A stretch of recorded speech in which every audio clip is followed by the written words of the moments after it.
Thanks very much for staying with us. Time now for Eye on Africa with me, Georgia Calvin-Smith.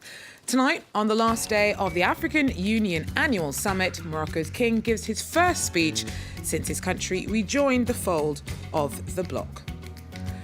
Also, the bulldog's been let out and may well set the ANC in his sights. GERRIE now, the ferocious South African prosecutor famous for getting a murder conviction for Paralympian Oscar Pistorius, quits to join an Afrikaner lobby group.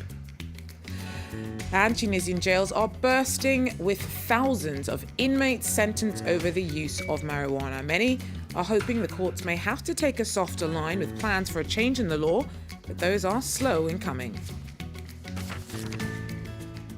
Well, first, I'm coming back home, said Morocco's king as his nation enjoyed its first full day back as an African Union member. That was on the final day of the bloc summit in Addis Ababa on Tuesday. Our Katerina Vitozzi was there following events for us. After 2 days of discussions here at the African Union Summit, it's really all changed at the top.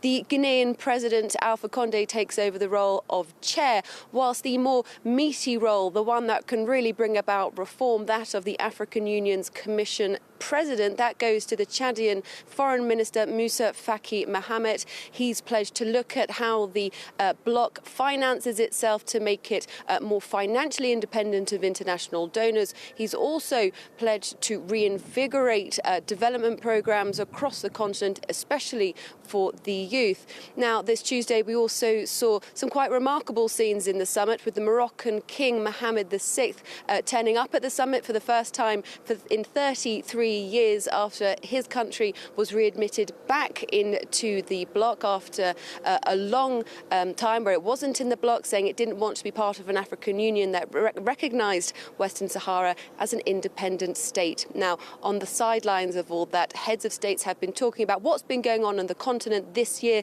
notably the events in Gambia. I spoke a little earlier to the Vice President of the Gambia, Fatoumata Tambajang. I asked her why the country wouldn't be pursuing the ex-president Yahya Jammeh after allegations of crimes against humanity.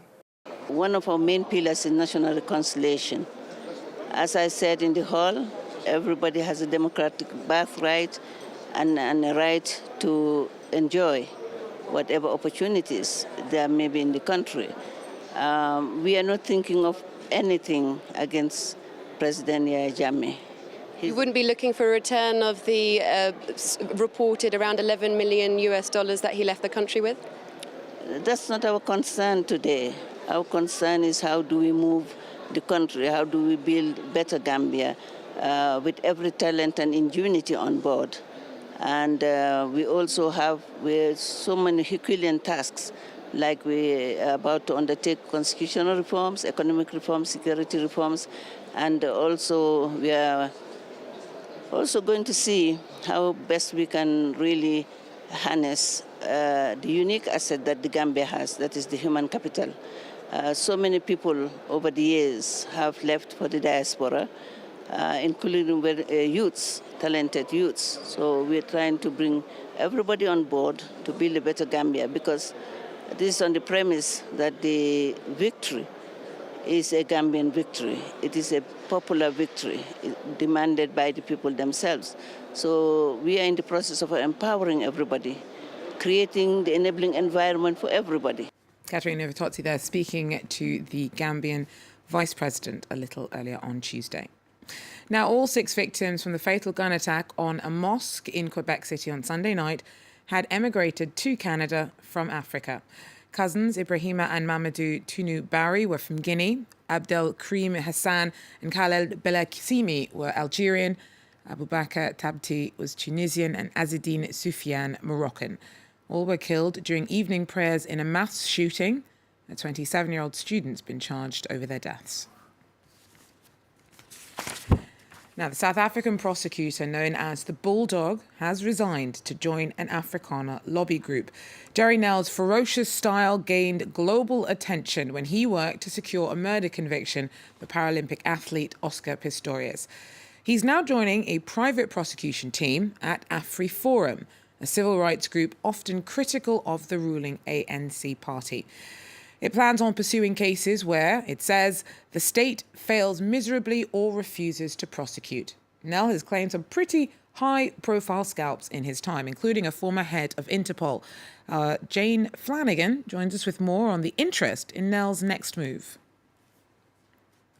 He's known as the rock star prosecution in South Africa. He can't walk down the street without people shouting out catchphrases from the Oscar Pistorius trial.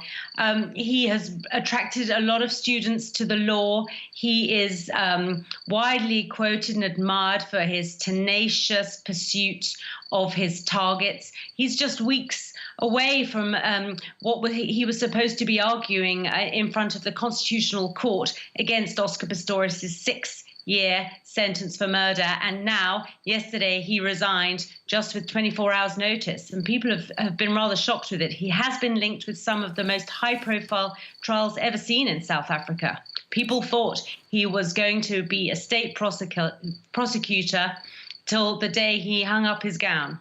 Well, he clearly changed his mind on that front. So he's respected in the country. However, we're hearing a lot of South Africans also express shock at his decision to join AfriForum specifically. Why so? Well, I think there is a great deal of frustration with the National Prosecuting Authority, with the people they are targeting and the people they are not targeting. They are increasingly being seen not as an independent organization, but in the pocket of the government. And so, although I think a more independent private prosecution elite unit would be welcomed, the fact that it is being aligned with AfriForum, which is a controversial organization with a questionable history, a questionable agenda, has rather undermined any more enthusiastic welcoming of Harry Nell's move. The fact that he's thrown his lot in with this very hardline, allegedly racist, pro-Afrikaner, pro-white group has left people rather questioning whether he's got an agenda of his own. Jane Flanagan there for us in Cape Town. To Agadez in northern Niger now, where in a record time, a crackdown on people smuggling seen the number of migrants transitioning through the country to Libya drop from around 70,000 last May to 1,500 by the end of November. The absence of travellers, though, has had its own drawbacks for the town, as Nicolas Chabert tells us more. Until recently, thousands of migrants lived in Agadez. It was one of the main towns on the route to Libya and then Europe. But since last summer, their number has plummeted. As a result, the town's economy has been hard hit. This Ghanaian migrant remembered how Agadez used to be 6 months ago. This ghetto was one of the biggest in Agadez. Every day 50 to 100 people came here. And at one point, more than 500 people lived here. The reason they are no longer in Agadez is because the European Union gave 600 million euros to Niger's government. The money funded a program that aims to curb migrant trafficking. The EU says the number of people who travelled across Niger fell from 70,000 in May to 1,500 in November. The International Organization for Migration has monitoring posts in 2 regions of Niger. Before we used to see large numbers going through every week. Now the number is close to 0, just a dozen. But I would like to emphasize that it does not mean there are no migrants in Niger, because we are on the ground only in those 2 areas. The EU acknowledged that the reduced traffic in Niger has not yet led to an overall reduction in arrivals in Europe. Some experts say that putting more troops in Agadez has only forced migrants to travel different, more dangerous routes. In Tunisia, thousands of young people end up in prison every year for using marijuana, and the jails are now overcrowded. Many are hanging their hopes on plans to reform the law. Our correspondents tell us more.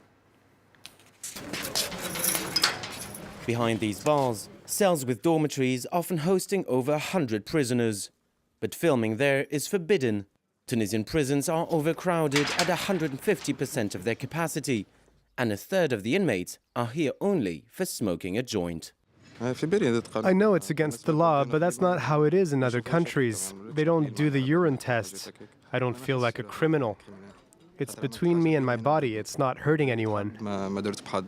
Like others, Bilal was convicted under Law 52 against drug use, a repressive tool of the old regime, which carries an automatic one-year prison sentence for using or possessing drugs like marijuana. More than half of the convicts are repeat offenders. Over 15 years, Law 52 trials have increased from a few hundred to nearly 6,000.